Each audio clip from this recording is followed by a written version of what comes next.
We are online on all the platforms.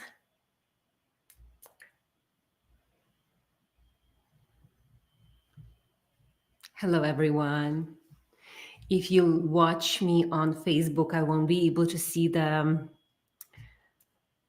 comments. So go to either Instagram, because I'm going to go to Instagram right now from here.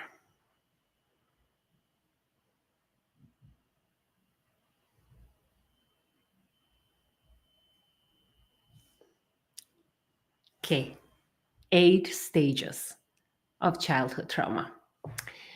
We are going to go on live on Instagram because somehow my profile doesn't want to go. Okay, good. Perfect.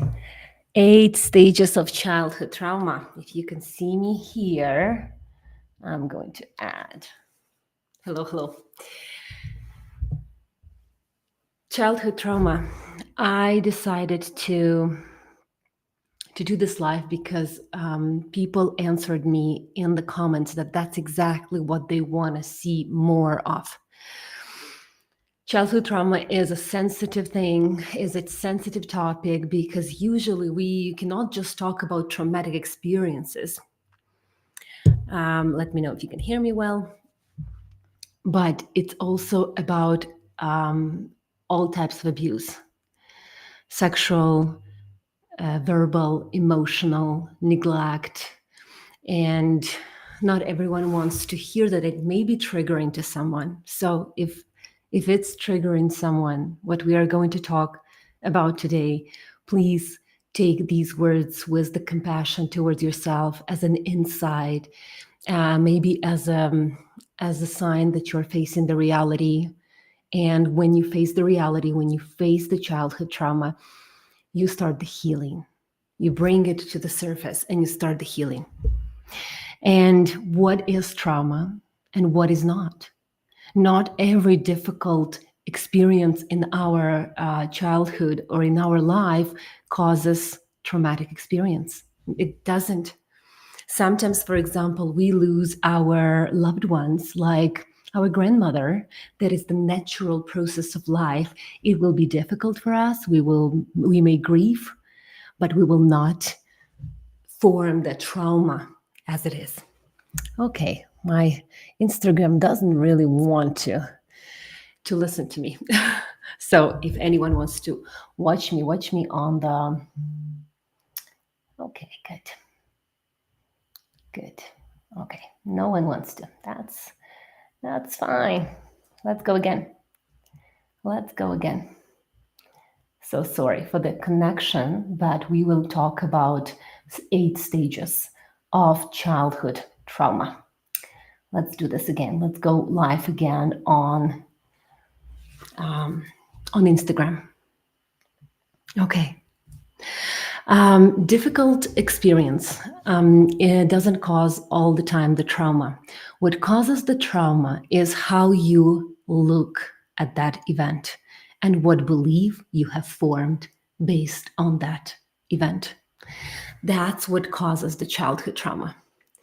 It's not what happens to us, right? It's how we see what happens to us. We cannot forget any experience that happened in the past.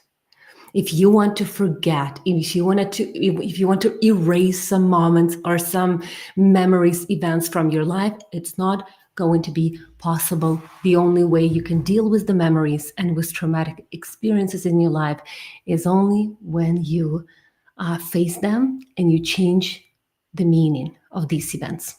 That's how you can do that. How traumatic experience is formed. It is formed when something unexpected, isolated happened in our life. For example, 2 people can have very similar experiences in their life. However, one person goes to, for example, one child goes to their parents and their parents support them in the experience. And then the other child doesn't have anyone to go to, or their parents don't believe the child. So it becomes an isolated experience. There is no one to talk to, there is no one to explain what happens. And so the only way to adapt and to survive in this situation is to repress. That's the only way that people can do. And so when the traumatic, isolated, unexpected experience happens, what happens is the confusion. We're going to go to first stage. The first stage of childhood trauma is that confusion, that event itself. Whatever it is, if it was first time that your parent yelled at you and criticized you or called you a name, it could be a sexual abuse. It could be a breaking of your personal boundaries, your body boundaries as well. It could be some traumatic experience that you have witnessed in front of your eyes as a child. It could be criticism, judgment, neglect, abandonment, first rejection. All of these things, when they happen, first of all, and that's what my clients tell me. When I ask them, how did you feel in that situation? Right when that happened, they tell me one word. They say, I felt confused. I felt confused. I don't know what's happening. How a 5-year-old child can explain sexual abuse? They cannot. How they can explain physical abuse? They cannot. They get confused. So when that happens, the confusion is the first stage. So no one can explain to us. We don't know what's happening. And so we try, and because the mind, the subconscious mind, the children live mostly in their subconscious mind, cannot explain the situation. It needs to deal with it somehow. And so we go right into the second stage, which is isolation. We isolate the whatever happened, put it like in a capsule, and put it on the back of our mind. Repress it, right? Repress it. And because we don't have help, we don't have anything, right? This event can be repeated. So if it happened once, right, we're going to repress it, and it's going to show up in our life at some moment. Could be after 35. Could be a repeated, for example, a constant anxiety or a fear or a fight or flight mode. It could be anything. But a lot of people that I find that they live a very functional life up until they cannot hold it anymore. Remember that the traumatic experience can press on your consciousness. We're going to talk about it. So you have your conscious mind, you have your subconscious mind, and you have your unconscious mind. Again, my Instagram doesn't want to work with me. Anyway, so when the conscious mind, we suppress the childhood trauma, we put it aside for later. What happens is the unconscious mind will hold it as a secret. It becomes your secret. It's a first stage. We're going to go back to it. But and so it starts to press on your conscious mind. So it may show up in nightmares, insomnia. Some people can wake up at a certain time at night because they don't know why it happens, but something happened at night. So they associated the night with a dangerous thing, with a dangerous time of the day, and they can get anxious before they have to go to bed and they don't know because it's in the unconscious. It's the secret that you keep from yourself. For example, a repressed anger. It doesn't always have to be an abuse. It could be an unexpressed anger. So people come to me and they say, well, I don't have anger usually. Yeah, sometimes a frustration. And then we go into the session and they express violent anger. They start to even scream, in their chair because it's coming out. It's coming out and it's repressed and it's there. They cannot hide it anymore. Unconscious, repressed anger will always press on your consciousness. How it's going to show up? You are going to be clumsy. right? You are going to have slip of the tongue, right? Sometimes our unconscious mind will kind of interfere with the function of our logic. It's going to interfere all the time. Either we're going to be like out of attention. We won't be able to focus. We will be zoning out. It's the unconscious repressed emotions and feelings that are pressing. It's like it's usually a repressed emotion or repressed trauma. It's like a poison for your mind. So it will be an association is not the best, but I think it explained it very well. If you ever had anyone who you know who had a brain tumor, the brain tumor sometimes presses on some parts of our brain and it interferes with some functions, right? So with sometimes with our language, memory, feelings, emotions, some motoric skills. The same happens with the repressed trauma. It happens the same. So the second stage is it's isolation, right? So we put it into the capsule because we cannot deal with it. We cannot explain it. The mind is very smart. It wants to keep you on the planet for as long as possible. Stage number 3. When we put it into the capsule, we need to make a meaning out of that event. We are meaning makers by nature. We are meaning makers. So we will make a meaning. So something happens, we repressed it, and now we have to make a meaning. I'm a bad person, or something is wrong with me. I need to be punished. I'm not worthy. I'm not good enough. So it will make a meaning, and of course, it will be making a compensation. So your mind will compensate or adapt to these experiences. For example, you might start to play a role, a perfect role. So if I'm a bad person, I need to be better. I need to be better to be praised, for example, or to feel loved. Or maybe they will not do it to me if I'm good, if I'm a good boy or a good girl.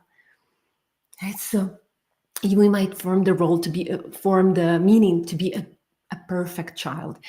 Sometimes a pleaser. Sometimes we start to parent our parents. I'm sure some of you know this role when we become parents to our parents at a very early stage. Very early stage.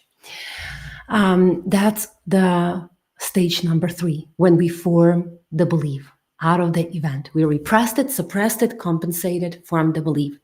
Stage number 4. Now we need to keep it. We need to keep a secret from ourselves and from others. So if we, for example, were abused in any way, we might either be told not to tell about that. We might be threatened not to tell about that to anyone. So now we have a job to keep a secret. And that's the stage number 4, secret formation. The secret forms, the secret is like, it will always trigger us. It will keep being there. It's not possible to run away from it. And how people try to run away from their repressed memories or some flashbacks, for example, they start to engage in many activities. If you have seen people who are running, and when you ask them, what happens when you slow down? And they say, I can't be by myself with my thoughts. I just can't be by myself with my thoughts. It's just not possible. That's what happens. So we try to escape it at some point. What can happen at this moment when we keep this secret?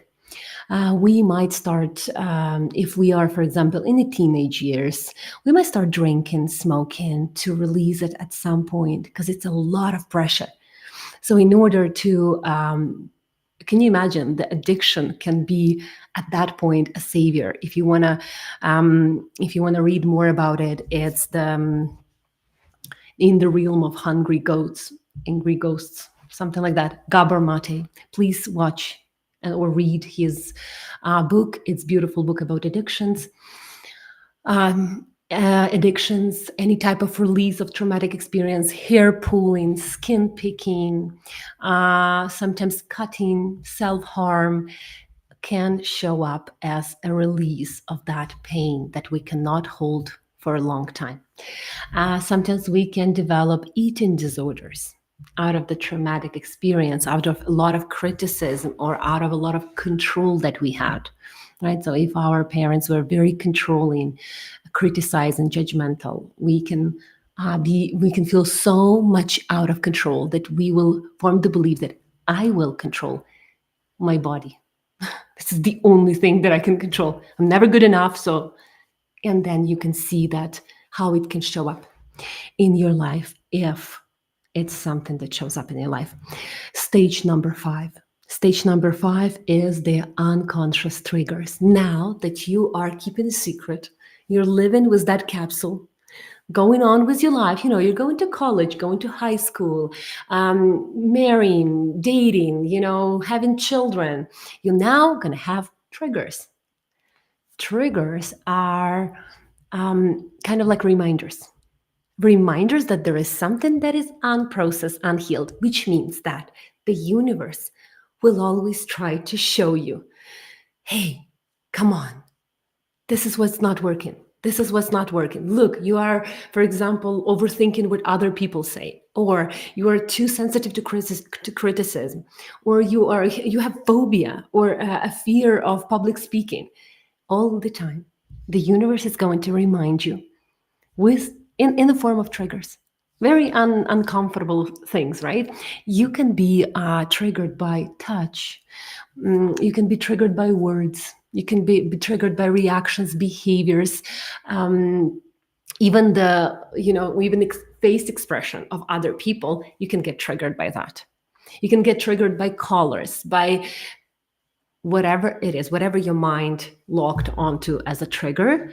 Because when the traumatic experience happens, what we do is our mind kind of becomes like a camera, and it takes, it captures every moment in order in the future to save you from those moments.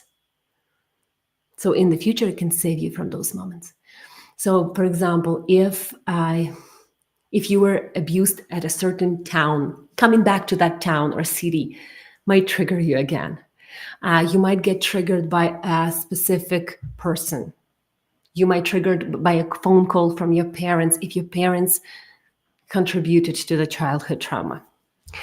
And that's stage 5, right? So we start to feel these unconscious triggers, and we start to run away from them. What do we do? We don't want them. We avoid them. So we avoid confrontation. We avoid conflicts. We avoid public speaking. We avoid abandonment, right? So we please, for example. We avoid rejection. We avoid success by procrastinating, right? So we avoid as much as possible until it becomes a very painful life for us. And then we move into stage 6. Stage 6 is facing the reality. So what happens at this stage is when the collapse happens.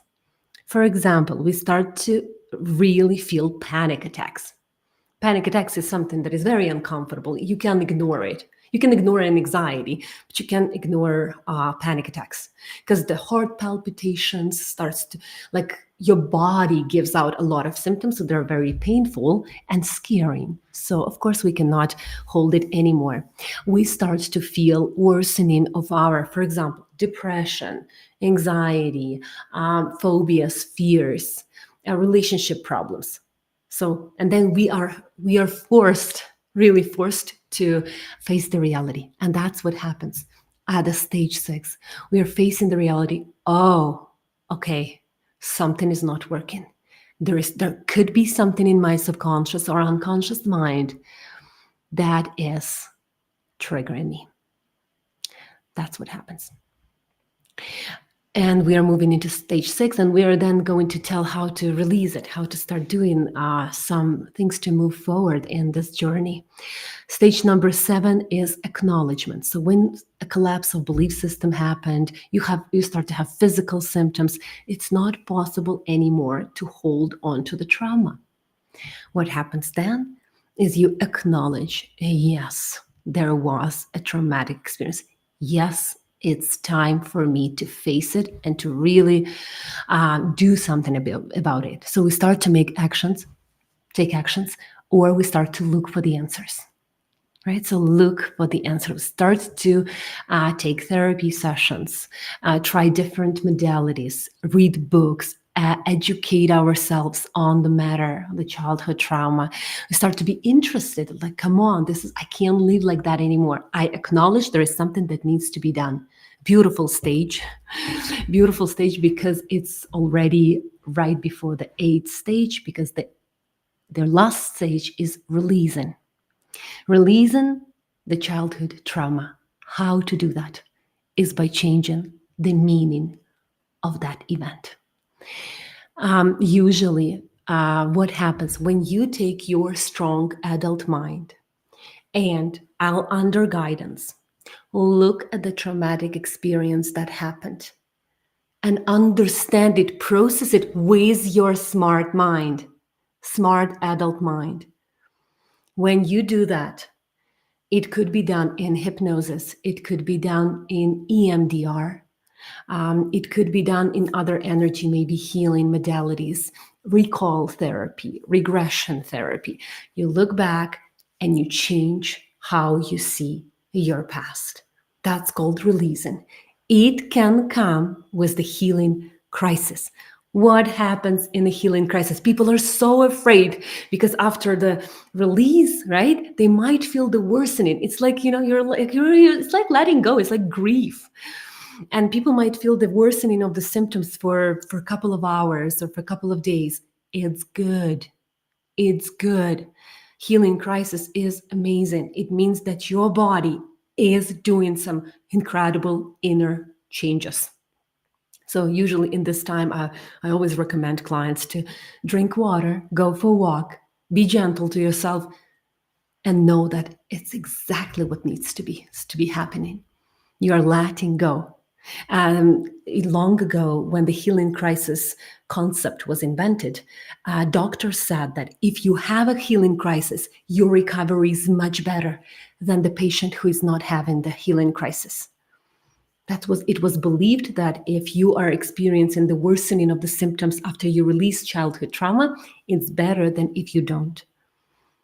Because it means that the changes are happening. You're letting go on a physical level. And trust me, physical level is the last level. It's inert. So it's really hard to release it from the body. And if it's happening with a little discomfort. If you have any questions, please let me know. I will definitely look at all of the comments that were up on Facebook. If I don't see them, if you are on Instagram, please let me know if you have any questions. So, is it necessary to release the childhood trauma? Is it actually necessary? No. You can live with your childhood trauma all your life. The question is the quality. That's it. The question is the quality of your life. What will be the quality of your life with childhood memories, suppressed triggers, problems in relationship, problems in career, problems in self-realization, problems in self-development? We can go on for a long time. Problems in your health. You will still live a very good life. You will have good moments in your life. But nothing is permanent in this life. So you either, going down or you're going up.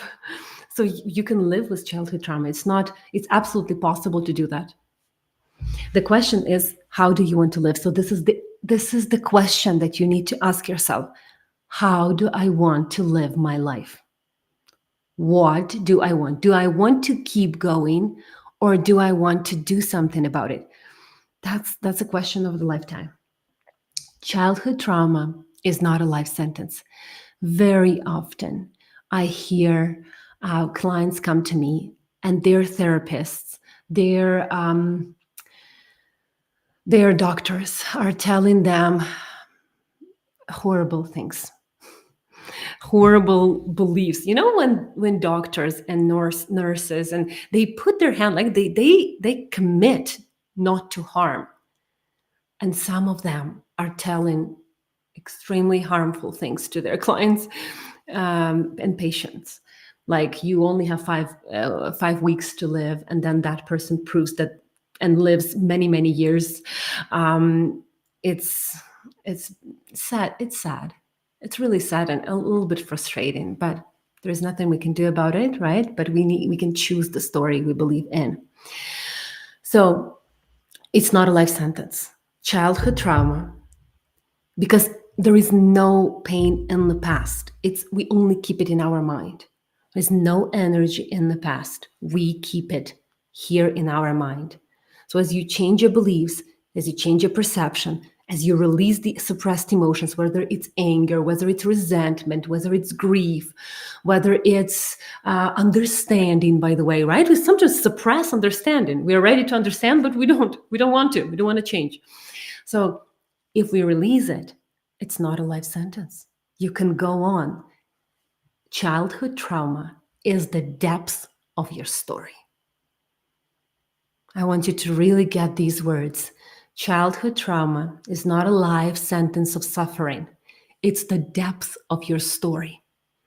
Look, the best books, the best stories, the best movies, right? Were done, written, filmed by people who had childhood trauma.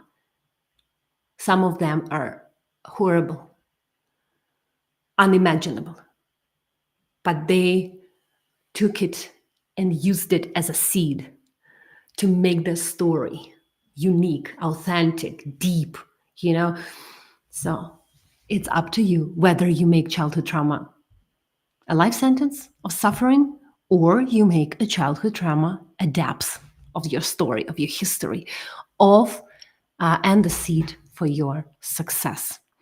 As I said, I haven't seen other ways for now how to release childhood trauma, but other than bringing the secret out.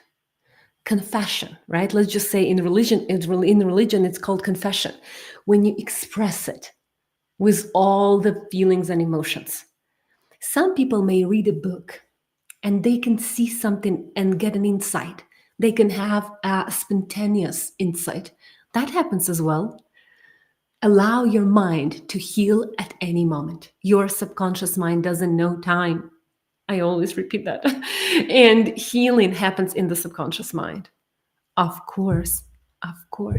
If it happens in the subconscious mind and it doesn't know time, how long do you need to heal? No one knows but you.